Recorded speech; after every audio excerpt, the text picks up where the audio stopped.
for another episode of the Coming Soon podcast with Spider.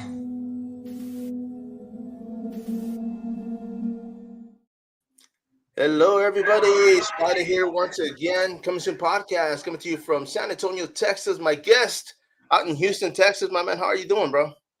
I'm doing all right, man. Thanks for having me. No. Thank you for your time, man. I know you're in the middle of a project. I don't know if we can talk about this before we wrap it up, but yeah, I mentioned earlier, man. I was out there at the Houston Horror Film Festival. Great time. I had a family emergency, so unfortunately I had to bounce early. But man, you're one of many films I was looking forward to watching, and of course, you guys were out there for one of the films. Can you tell us a little bit about that? Yeah, well, we had an incredible time at the festival. First of all, we submitted like an early cut, like a final cut picture lock, but the sound was rough mixed, and it was sounded not what I wanted people to hear. But we had to get it in because we were going to miss the deadline. So I was like, all right, it's a long shot. And then it was the first thing we got was like, hey, congratulations. I was like, holy shit, like I didn't expect that. So it was cool. And then we got a mixed version in before we screened it. Yeah, man, it was really cool. I was really happy. And then to see all of the nominations, I didn't expect to get nominated for anything. And I don't know, maybe you never do, but like it was such a pleasant surprise. And then to then win a couple of them, like it meant a whole lot. It was really cool. We all had a great time. No, and I'm gonna add, it was my first time to the Houston Horror Film Festival. But of course, you guys being local, man. It wasn't y'all's first rodeo, right? It was our first time at this fest. Okay. But yeah, we've been making like film since I think we all got started in 2017 is when we made our first like short film as a group together. And honestly, that was the first time that any of us had picked up a camera. Like I've been a writer for a very long time, but I never really tried filmmaking. And then I've always had, pretty big obsession with film and in particular horror films. So it just was a natural progression. But I, of course, didn't have a crew. So I just kind of wrangled in a whole bunch of my friends to help me out. And over the years that we've kind of grown from just a bunch of assholes who don't know how to make movies into kind of a pretty cohesive unit of filmmakers. So it's worked out. Man, and I gotta say, in the beginning, it kind of works out that way. It's usually like friends and family that jump in, right? Yeah, totally. Like, that's how we'll stay that way as long as possible. Obviously, at some point, if things go according to plan, we'll have to, be union members and things like that. But we'll hold that off as long as possible. And honestly, if I have it my way, we'll stay like this indefinitely. My cinematographer is my brother-in-law, one of my best friends, my wife, and my one of my other best friends are executive producers. My sister-in-law, who's married to my cinematographer, is she was script supervisor on this movie, and she does production design on a lot of our stuff. My first AD and our special effects makeup artists on this movie were two of my really good friends I've been friends with for a very long time. So one of our other producers is one of my best friends. Like I'm trying to go through the list and not leave anybody out. Pretty much everybody in the fucking credits is someone that I love dearly and that we've been friends for a very long time. And yeah, if I can keep it that way, I'm gonna do it as long as possible. No, and I was gonna say at that point it's more of a family business, right? Yeah, for sure. Man, we are a full-on production company at this point. Like we get hired out to do other stuff. We've been filming a documentary for this musician for the last 6 months, and this weekend we were hired to produce this project that somebody else wanted to do. So that's what we're building sets for, and it's coming together. So it's definitely a family business, but it's starting to get more legit with each project that we take on. And of course, I mean, that's something that you were expecting, right? I mean, you guys are getting better at communicating and working together. Well, it's something I was hoping for. I don't know if I was expecting it. Like, it was fucking chaos the first few things that we did, but it was like, it was a lot of fun, and it was enough fun to make us all want to keep coming back. But I like shooting on live locations. I'm not a huge fan of like studio work. And so it's so uncomfortable. So I'm surprised that anybody comes back ever. Like not this one, but a short film that we made a few years ago. It was like 29 degrees the entire time that we filmed, and we were outside like 95% of the time. It was miserable. And so I was like, all right, well, we'll do something a little bit warmer this time. And so this film, we were on a swamp, but then the way it worked scheduling wise, we could only get there in the middle of July. Yeah. We had the polar opposite. It was 100 plus like every day of filming, like no wind. It was Texas the entire time. It's dripping wet with sweat, like worst conditions you can imagine, but it was incredible. Like, man, and I can understand why. I mean, that in the studio, I mean, being outside, of course, seems a little bit more controlled, but at the same time, the weather, I mean, you never know. You can't say, okay, it's going to be sunny on this date, So, I mean, how do you guys work around that? Do you guys just postpone? Yeah, so actually on our first day, we were still in our first half of the first day. It started pouring rain, and we were outside on like a deer lease, and myself and one of the lead actor and a couple other people were in a deer stand, so we were out of the weather. But like everybody else had to run to the vehicles and like get under canopies and stuff, and it cost us a lot of time. But it was like some freak Texas storm that was like over that fast, and then we could go on. Like we tried to reshoot a couple things and to like, because the scenery had changed a little bit because of the weather, but ultimately we just kind of pushed ahead, and it cost us a lot of time, and we were behind from that point on. From day one we're like, shit, we just lost half a day. And when you're working in a 6-day block, a half day is a ton. And let me ask you, any other happy accidents, I'll call them? I mean, have they ever made it into the film? Any like happy accidents from like weather or anything like that? You were like, oh crap, that's the best it's gonna get, so we'll just use it or something like that. It's funny you mentioned that. The movie, this cut of the movie is only the way it is because things got so monumentally fucked up. Like there's one scene that was written to be at night, and the rest of the movie was supposed to be in daylight, because I wanted to see like how creepy of a movie I could make without the advantage of it being dark.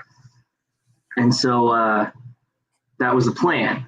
Yeah. Now, of course, so what happened is we ran out of time. There's a scene where we hang this girl by her feet, and she gets like dragged up, and she's suspended and kind of swinging around, and then she gets killed. That scene went about as wrong as a scene could go. Like the blood rig, like we had tested the rig and it worked beautifully, but it wasn't like, it was with like cheap fake blood that we tested it with. And so when we got the real stuff, it was prop blood, of course, but it was like high quality. And when we got that, it was a lot thicker. And then it was like super humid out on this swamp. And all those things factored in, and we didn't anticipate that. So what I had tested as this blood, she gets her throat slit, this character, and what I had tested as this massive like spray of blood was just like this kind of, I was like, what this ain't gonna work. And so we shot it a few times and had to it took like about 30 or 40 minutes to re-rig it every time. And by the time we got to the third one, the sun was down and it was like dark. And so we can't, like, this doesn't match continuity wise. And so that was like thinking on our feet. It's like, what are we going to do? I was like, all right, if we push this whatever scene it was till like we shoot it later, like at the end of the night, I can change continuity and make all this stuff happen at night. And everything that happened because of that made it such a better film. Like there's a scene where these two characters are on a boat talking. That was supposed to be in broad daylight, and you could see all this swamp, and it was going to be very beautiful and everything. But the only way we could make it work was to shoot it at night. We shot that at about 2 a.m. We were sitting out on this swamp, like an actual real swamp in East Texas, and we had 2 little boats: the boat that the actors were in, and the boat that the crew. And you can't take a whole crew on a little boat. So we had me, a camera guy, and a sound guy, and that was it. And we kind of anchored the boats together, and I directed them what I wanted to do. And we could only use practical lighting because they're so far from the shore. So we had to put in they had work lights because it's night and they're doing all this they're trying to dump a body, and that's their routine, these characters. So it makes sense for them to have work lights at night. And so everything kind of fell into place. And the lighting that those work lights provided was so surreal and kind of uncanny out on the middle of this swamp water. It's one of my favorite scenes in the whole movie, and it was completely out of necessity because it was either change the schedule or don't finish it, and I wasn't gonna let that happen. No, for sure, man. I mean, I'm kind of glad it did because I'm sure you guys. When it came to time and money, I'm pretty sure you guys were at the end. As far as keeping the movie, going and making it happen. Now, of course, you guys submitted the film, and this was at the HHFF, which is, the acronym for the event. But when you guys were out there, you said you weren't expecting anything. But a lot of everybody in the film, I have an image. Of course, when it comes to the people that were out there, man, everybody seemed to have, showed up and supported the film. So, was that something? Of course, everybody wanted to see it, right? Yeah, we. I can't say enough about the cast and crew. They're some of the best people I've ever known, and they worked their asses off. The girl in that picture, if you're looking at the picture on the far left, the girl in the black dress with the tattoos on her arm. Yes. That's Morgan. She was my first AD, and man, there's nobody like her. She was 4 months pregnant when we were filming, and we were on that swamp, and she ran shit. She was in charge of that set, and it was incredible.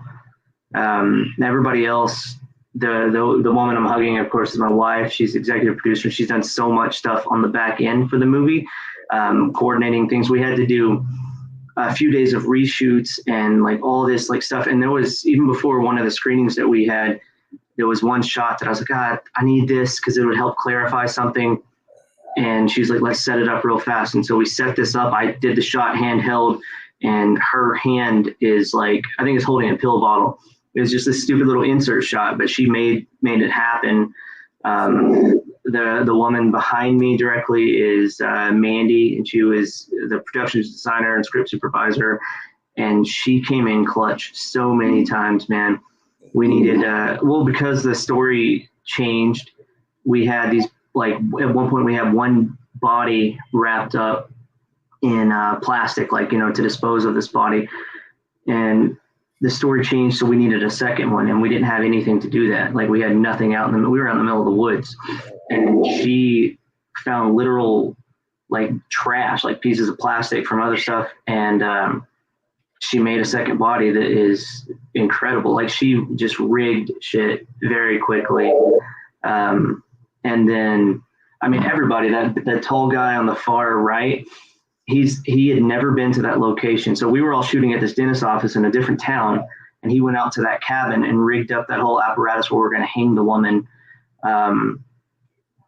He had never been there. He just showed up, I just want to illustrate, all these people went way out of their way to make this project happen, above and beyond anything I could have ever asked for. They just did this because they're all fucking incredible people. Oh yeah, man, and I'm sure. We're curious. Was everybody already experienced when it came to making films? Was that? Did everybody else have experience? When they came in? Yeah, we had all of us about that much experience. Yeah, so those two actors, the lead actor is the other tall guy in that picture, and then the girl kind of crouched in front. They had previous experience acting, and I had kind of a little bit of experience acting, but not anything I'd really pursued so much. And otherwise, when we started filmmaking, nobody had any experience with anything. And we kind of all just learned together. Like, it's been that same group of people, give or take a few that kind of come in when their, availabilities change and stuff like that, on everything that we've ever done. And it's just like gotten tighter and better, just like a band, like the more you play together, the tighter your set gets. And that's kind of what this feels like. Man, yeah, that's kind of the way it works out, man. I mean, because a lot of times directors, I mean, I've been meeting quite a few throughout the years, man, and it's everybody sticks to their clique in the sense that it's the people that are dependable, people that are available, people that you work well with, of course, because you don't want to be out there in the swamp, people you don't want, Yeah, totally. But yeah, man, but that's kind of cool, man. I mean, the fact that you guys have stayed that tight knit. I mean, of course, it only makes the future brighter because, of course, I mean, if you guys are doing these films on the whim to the sense that it keeps changing and it's changed direction, that's pretty cool, man. I can only, hope to see what else you guys come up with. But of course, so this project you guys are doing this weekend, that's not y'all's film. That's actually you guys helping somebody else. Yeah, well, it's kind of like something that we're I guess doing together. Like we're producing the thing, but it's my a buddy of mine. His name is Frankie Nix, and he's what we're making is it's not a live action. It's so these tabletop RPGs like Dungeons and Dragons, right? It's essentially a group of actors playing that, and we're filming it. And that's what, like, simply put, that's what it is. There's a lot of shows like that are gaining in popularity online, and it's kind of where you have comedians and actors essentially playing these games, and then you film it and just see what happens. And that's what we're doing. And my friend Frankie, he is incredible at this shit. He's the DM, so he's like the guy in charge running the game. When people roll the dice, so he tells them like what they can and can't do, kind of thing. He's in charge of that, and he has put in so much work on this thing. It's incredibly impressive. Like, I mean, I try to prep as much as I can when we're shooting something. I like to be really prepared. I honestly think he's more prepared than I am, and he's like so nervous that he's gonna fuck something up. It's like, dude, you've got this in the bag. Like you're prepped. It's incredibly impressive, and the actors that he's hired are all big names in the D&D space, with the exception of Sarah, who was the girl in the front of that picture, the dark-haired girl, and she's also going to be in it because she has very limited knowledge of D&D. So we wanted someone to contrast all these kind of like pro-level players. So it'll be a good time. Yeah, it should be fun, and it's like I don't think this is spoiling anything. Sorry, Frankie, if it is, but it's like a horror take on D&D. So all the same rules of D&D apply with like all their everything with D&D, spells and rolling the dice and like all the framework of D&D is there, but it's surviving like a summer camp slasher scenario is what it is. And that was my shit. I was real proud of that. It's like, yeah, man, I'll tell you, what do you think about this? And he was into it. And so we're doing that. We've got a whole bunch of surprises with that, like with things that I haven't seen in that. Well, I did my research a little bit when he brought it up to me, and I watched a lot of those shows, and I was like, well, like, here's something I haven't seen. Maybe we should try. And he's like, that's a great idea. I can't really say what that is yet, but like it's kind of a unique thing to that space. So yeah, we're excited about that, and we've been building sets all week, and I'll go over later on this evening and continue building sets, and we shoot Sunday and should have it out. Actually, that one should go pretty quickly. So like by the fall, I would imagine, like we're maybe by Halloween we'll have it. Man, of course. I'm sorry, was that you cut out? Yeah, we're filming. Actually, we're filming at like a studio space in Conroe, Texas. Nice. Mm-hmm. And I was gonna say because I did an episode with a buddy of mine, and we were talking about the Pokemon worlds. Because when my kids were younger, I mean, they loved the game, but I didn't realize it was that big, man. Like he told me it took place in Hawaii, and I looked it up, and I was like, damn, like it's hard. Oh, really? They go crazy over the card games, man. Oh, that's crazy. I had no idea. Yeah, I mean, me neither. So he told me, he's like, let's talk about Pokemon. And I'm like, bro, like, what about Pokemon? He brought it Yeah. up. You know? But yeah, like the Dungeons and Dragons, those games as well, the table top games, dude. I mean, they get crazy good. I mean, people are hardcore into them. Just like poker, I wouldn't know how to play it, you know. But I mean, for those that can, you know, it's always great. But yeah, man. But let me ask you because earlier, I mean, we were talking as far as the experience. I mean, you guys working, learning as you go. I guess when it came to filmmaking, you know, you were a writer. I did put up here, you know, director, writer, and actor. So is the actor like the first that you were like, hey, we need an extra, and you kind of just jumped in there? Yeah. Yeah, I mean, I had done some acting before, but nothing like this. Nothing so, like heavy drama. I did like some, what was it, like a reenactment, for like an A&E show about some killer or something, and I played the killer in one of those, and then like some kind of small stuff.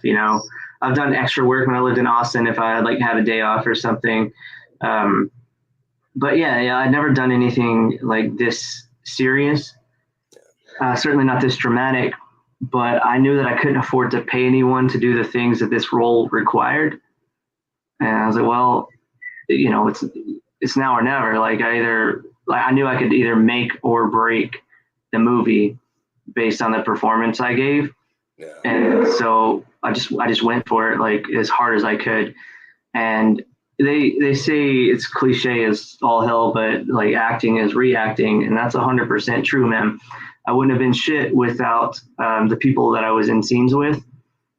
In particular, Michael Wagman, the lead.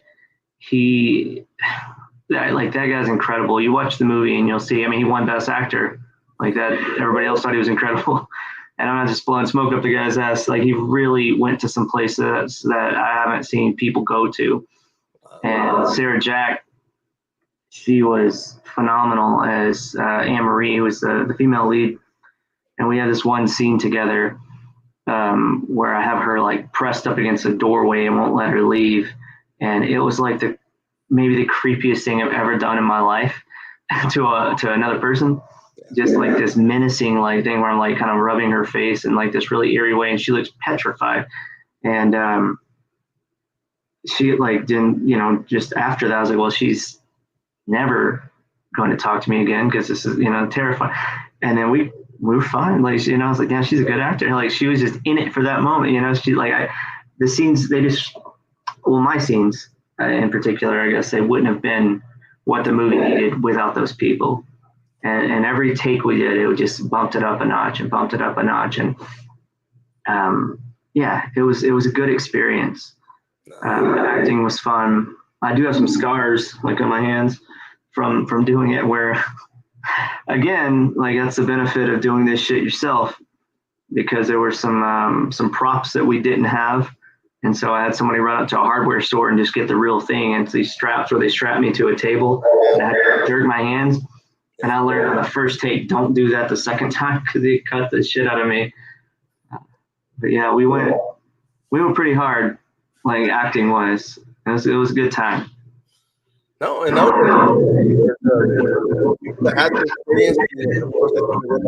And I apologize. I don't know why my sound is doing that. I don't know if it's feedback from the laptop or the mic. That sounds good there.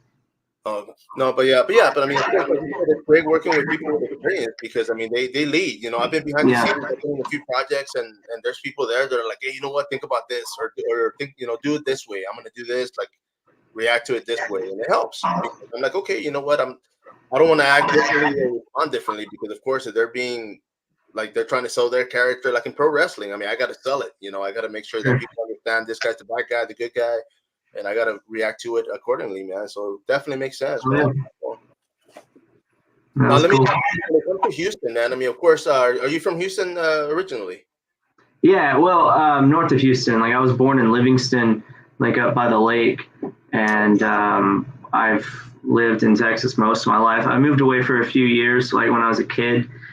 We lived in this town in Arkansas for a few years and then moved back.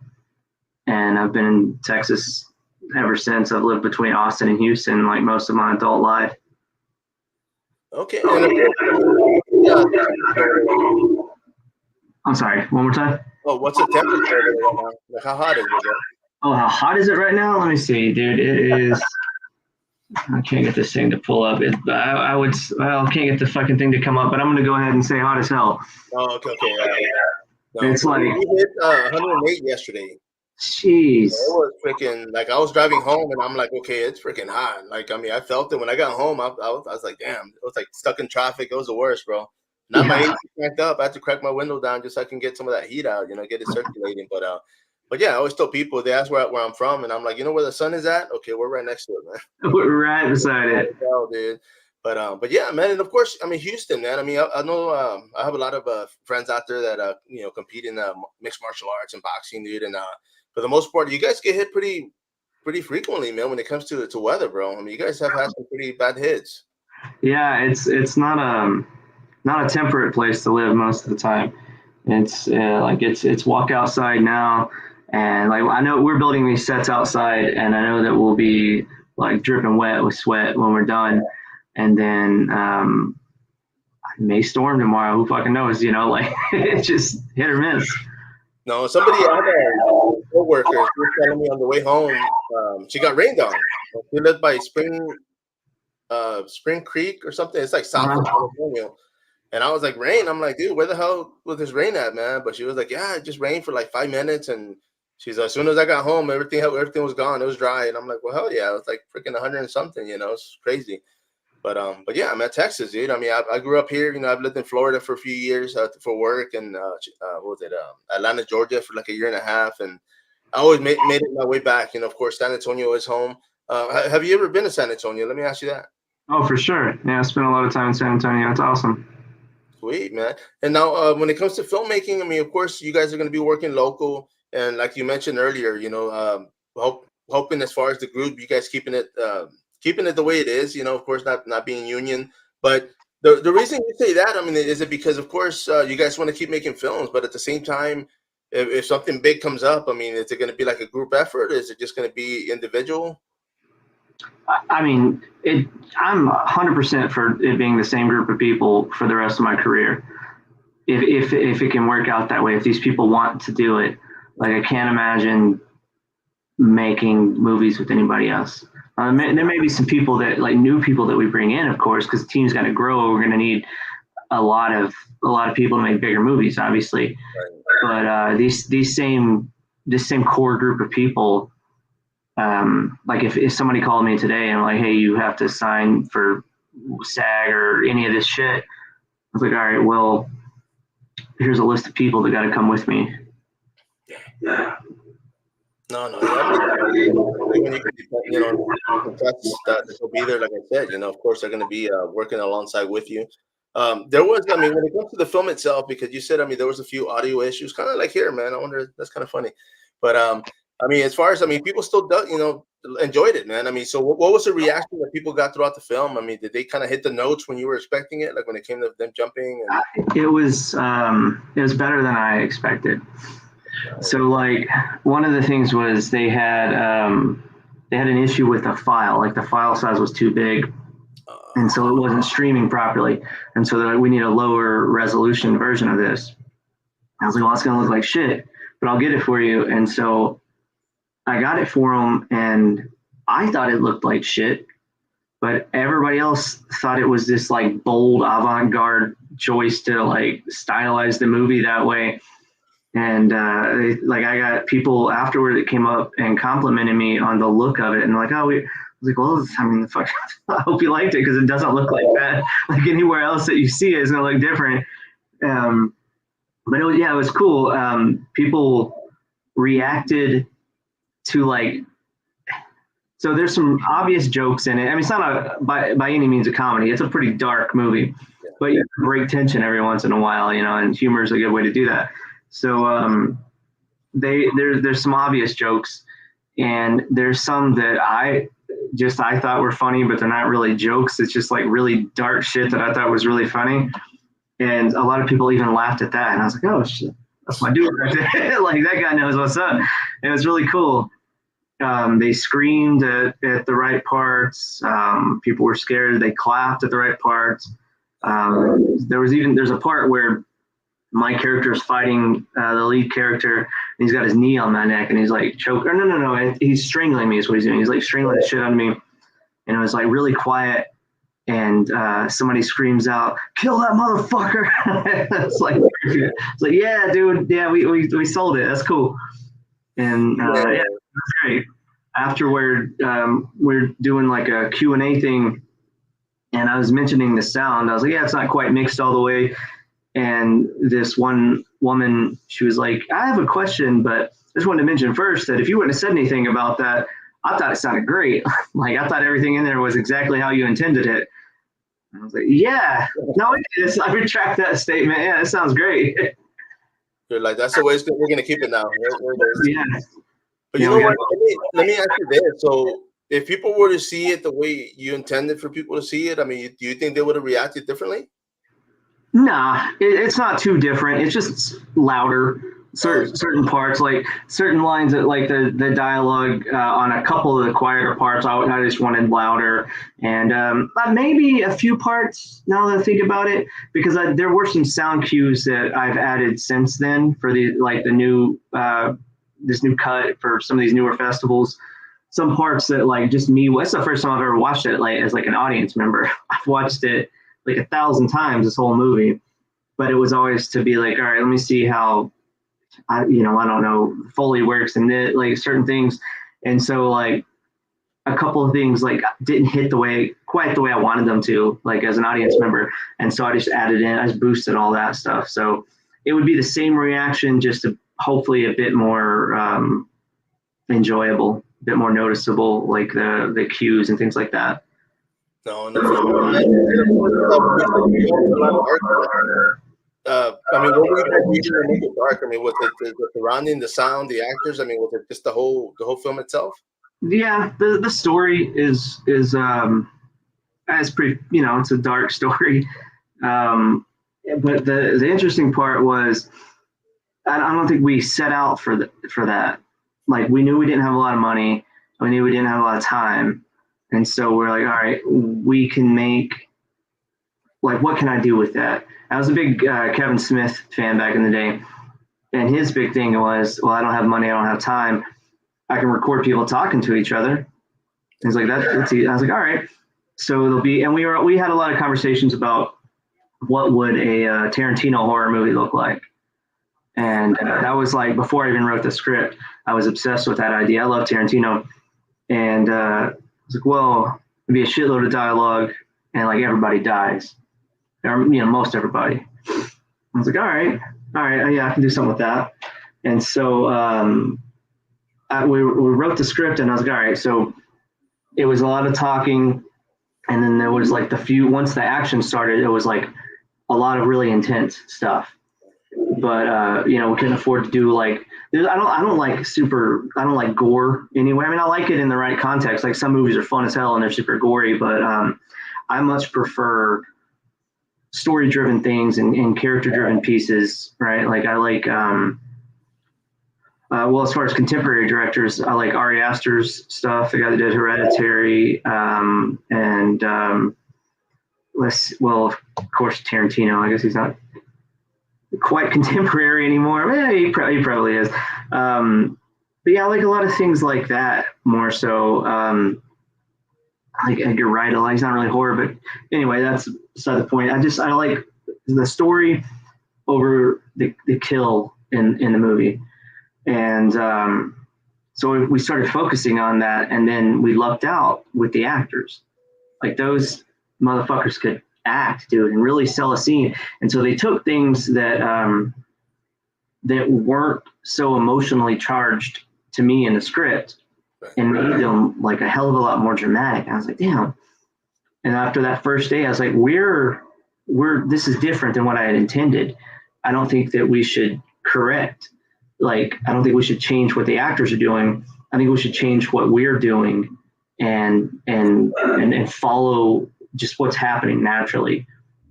And everybody seemed to think that was a good idea.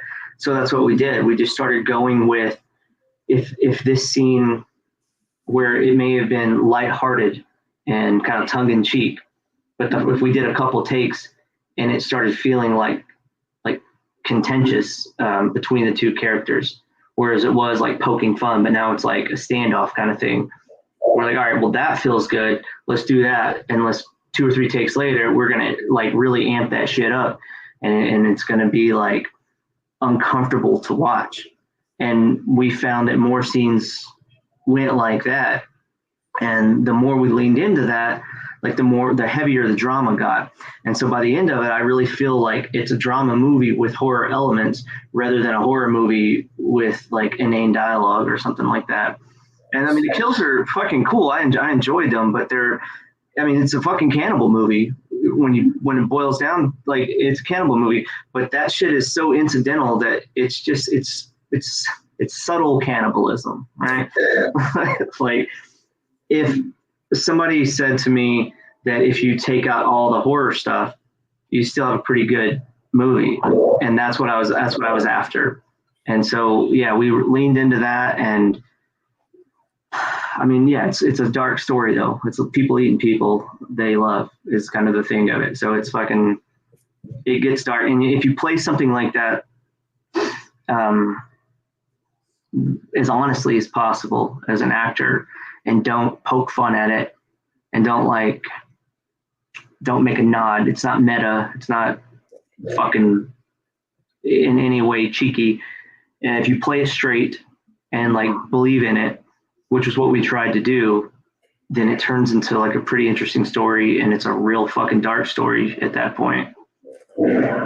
No, and I gotta say that I agree with you on that, because for me, like I love horror in general. Like I'm a big comedy horror guy when it comes to what I want to watch. But I mean, I enjoy horror for the dialogue. I love the storylines. I love the character build up. Slasher films, I dig them, and I can watch them. I mean, I don't like trying away from them, but it's just if the storyline's not that good, like I lose interest. I'm like, this guy's been running after somebody for like 30 minutes. Where's who's who? But I mean, I think about that a lot, because when I watch a film, and I can honestly look back and think, like, you know what? Without the blood, without the boobs, without this would have been freaking great. Like, it could have done without all that. I mean, I appreciate everything. I mean, it comes in with the film, but that's when I know it's a great film, because I can be, it can be without all these, blood and gore, and it's still kill it, Yeah, absolutely. But don't get me wrong. I love a good slasher film, man. Oh, yeah. I'm a Friday the 13th fan from fucking way back. But that's not really the shit that I want to make, well, I say that. So we are working on something, and it won't be the next movie we make, because I'll need a little bit bigger, each movie you make, you end up with a little bit bigger budget, a little bit more time. But I do have like an idea for a slasher film that I can do my way, that I'm incredibly excited about. Nice. And like I said I would do one if I could.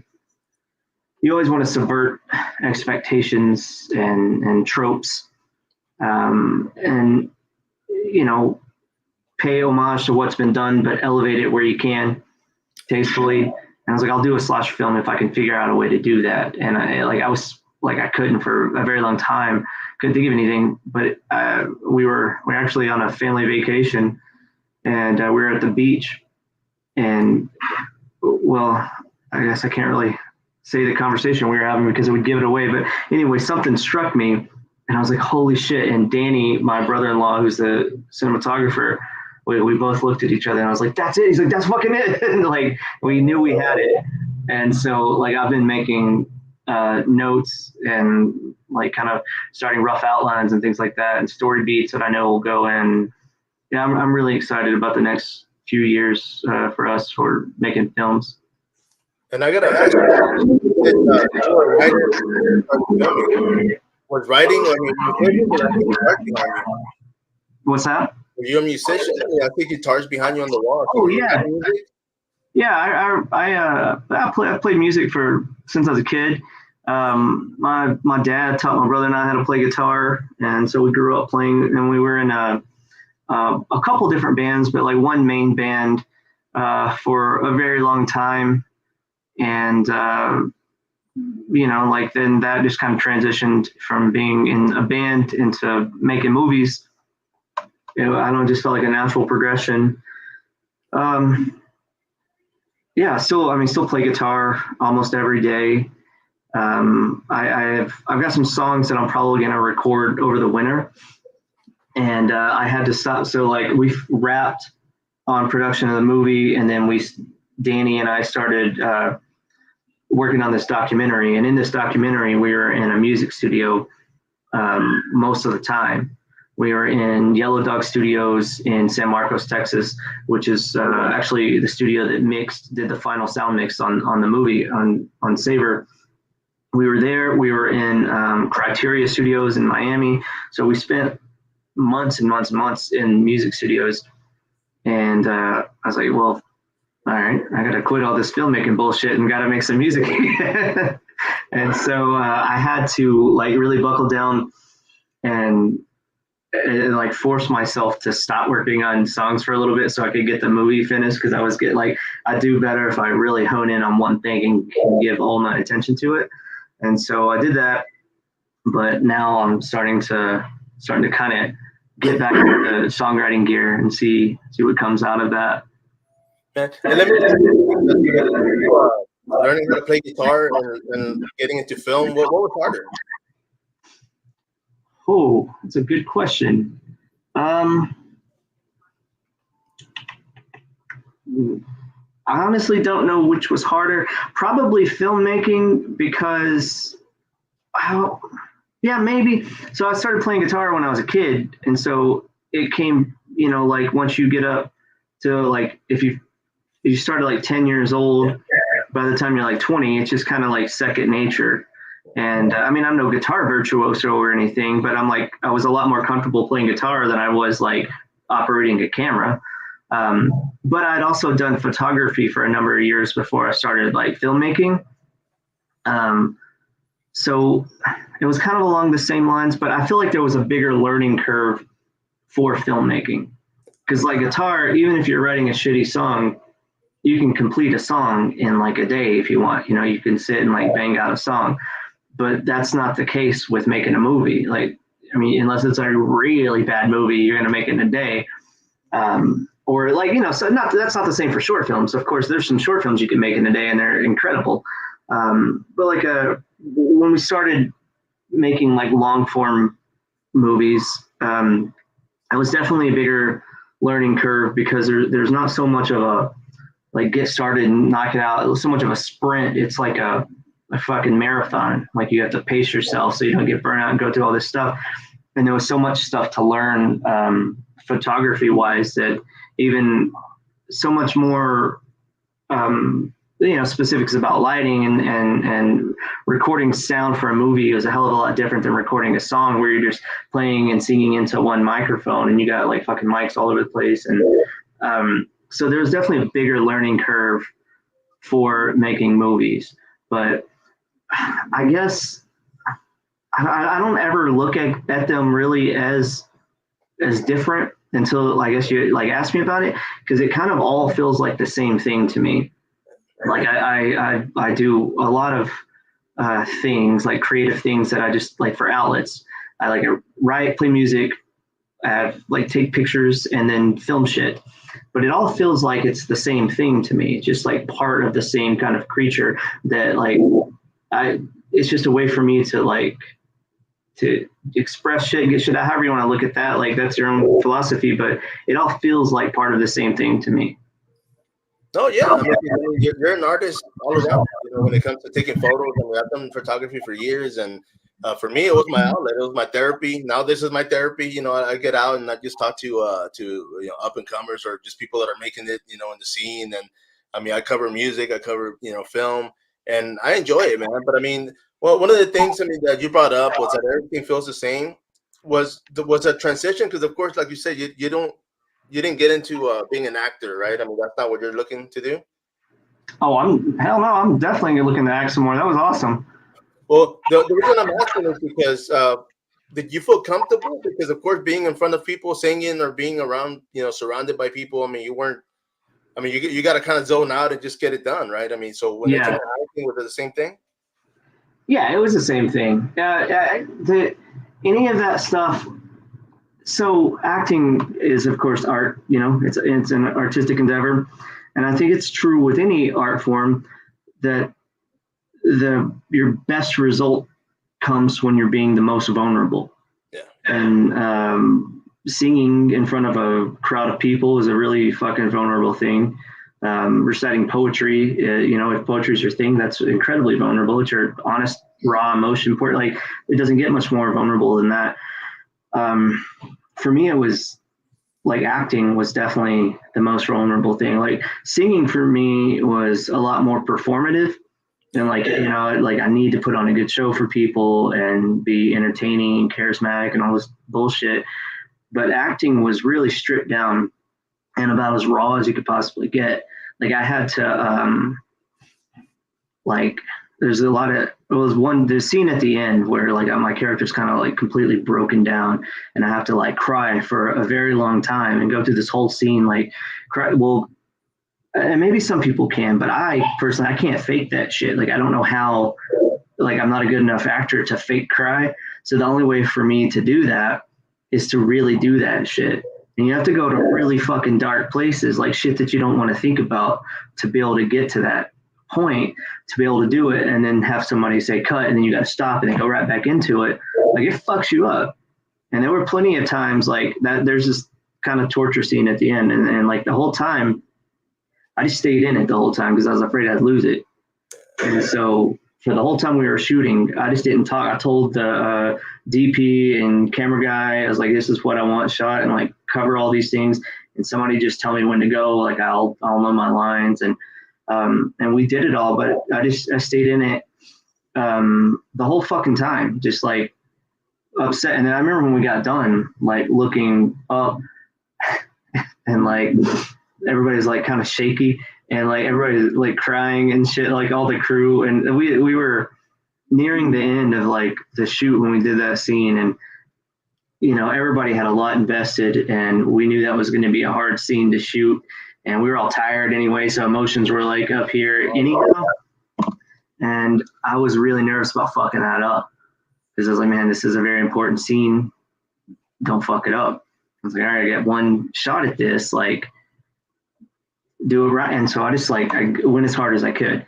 And it was the most like vulnerable experience, because you don't sit and cry in front of a group of people very often, And so yeah, I mean, but it was exhilarating. I mean, it felt like shit while it was happening. It felt terrible, It was like, it's honestly sad and upset thinking about fucked up stuff that happened to me. But after it was over, I was like, I feel like I did a good job. And like, I think that's what art's about. Damn. Let me ask you, did you ever actually cry? Oh, fuck yeah, man. Everybody does. That's incredible. I was going to say, man. So, I mean, that's one of the things. I mean, I've talked to other people, guests about, growing up. I mean, I'm 50. I turned 50 this year. And for me growing up, I mean, I was, it was a different time. There's thing, my father passed away when I was in high school. I never got to tell him, man, I loved him. It was just one of those things. We were macho. We were like, oh, men don't cry, men don't do this. Men. And so, yeah. So even now, like I tell people, like, they're like, oh, we're gonna go, go to the. I used to take my kids to like Six Flags, Fiesta, Texas, and it was funny, or it wasn't funny, like laughing funny, but I was just like, man, I felt so freaking awkward, because I would be in the ride, and my kids were like screaming and hands in the air, and I'm like freaking like sitting there just wondering, like, how the hell am I supposed to act? Am I supposed to yell? Am I supposed to, you know what I mean? Like, it was just so, every time we go and we get off, and we, my kids are like, let's go look at the photos, and they're like, Dad, why are you sitting like that? And I'm just like this, like the whole time, bro, like no expression, no nothing. And I'm like, damn, like that's kind of sad, dude. Like I can't, I laugh. I mean, I'm when I'm around people I'm comfortable with, I'm cracking jokes and I'm laughing, but it's just like, that's how I express it, I gotta get it out somewhere. But when it comes to crying, yeah, bro, it's just, randomly for me, it's got to be one of those random things where it can be a song, it can be a movie, it can be something, and I'm just like, man, I let it out, because it's got to come out somewhere, man. Yeah, it's a great feeling, and it's surprising. Like, I mean, especially if you're not intending for it to, when it comes up like organically like that. I mean, because I was raised you know, not probably not like to. That's where it's pretty, you know, like kind of the same way, like in East Texas, you know, and like, but it's interesting. I think how art it brings shit like that out, like brings. I mean, if you're honest with yourself, and if you're honest about your art, and just things like it's crazy, like the things that can move you if you let them. Oh yeah. Yeah. That's the I thing. mean, when it comes to acting, do you have any prior experience? Just that little bit of stuff I mentioned about, you know, like the reenactments on A&E and extra work. I did some extra work on some of Robert Rodriguez's movies in Austin, because like everybody did, you know, at that time period when he was like at the height of like making all those movies, everybody was an extra in those movies. And then, fuck man, I mean, I did acting classes with a guy named Marco Perella in Austin, who's a pretty renowned acting coach. He's fantastic, and I learned a lot from that guy about like just craft and technique and stuff like that. And but yeah, I never really. It's weird. Like I've done, you know, a little bit of stuff and been in some like I guess some sketches and shit like that. But as far as like I never done a serious drama like that or been in a feature film at all. But it was just something like it's one of those things like where when you know, and like writing it. I didn't write it for myself. I wrote it for like hoping I could cast someone. And then when we started writing all this torture shit and like all the stuff, like all the stunts that my character had to do, I said, man, we can't afford to pay anybody to do this shit. Like I can't afford a stunt coordinator. Like I just need somebody that's going to be willing to do this. And nobody was willing to do it. There's a lot of heavy shit. And I was like, all right. And the more I thought about it, I was like, all right, I think I can do it. And that quickly turned into like, well, I got nobody else, so you better. And then it just felt like I could do it. And I was like, all right, if I feel like I can, I probably fucking can. So I did. No, and of course, man, I mean, this is the image, bro. I mean, of course, you guys were out there in Houston. You know, a couple of awards, and we talked about that, man. I mean, of course, when it came to the film, to the actor, and you know, for those, where can people see it? I mean, where is this going to be available, or is it available? It's not available yet. It will be available. I actually don't know yet. We're talking to a couple of distributors about it right now. So we'll see what they say, and if they got good deals to offer. I guess I don't really know how any of that shit works yet. But probably a streaming service. You know, you swing for the fucking fences and then take the best option after that. I would love if it was on Shudder. Like that would be my pick. It's like super grungy horror, and that feels like it might be the right home for it. But I guess we'll have to wait, see how it goes with those guys. But yeah, I should know something, I would say, in the next couple of months. I can't imagine that it's released to the public before the winter because we have so many festivals that we're taking it to over the fall. So it would be like, I would say by like the new year, it'll be streaming somewhere for everybody to watch. I mean, even if it's on fucking Tubi, I'm going to put it up. Like, even if all these deals are garbage and we just distribute it ourselves, I'm going to let people see it because I'm pretty proud of it. No. If people are going to, obviously they're going to have to follow you guys for the, festival, right? I mean, for the film festivals that are coming up. Oh, for sure. Now, you mentioned that, I mean, it's basically cannibalism. And I'm going to plug this in because, of course, I'm in San Antonio, but I'm going to be the moderator for the 50th reunion for the Texas Chainsaw Massacre here this weekend. Oh, awesome. It's iconic, bro. And this is like why I want to watch this because, I mean, I had seen it. And like I said, we had to leave early over the weekend, man. It was unfortunate, but, I hope to catch it someday, man. If not, once it's streaming, I want to take it for a spin and definitely check it out and enjoy it, man. Fuck yeah, dude. That's awesome. I really appreciate that.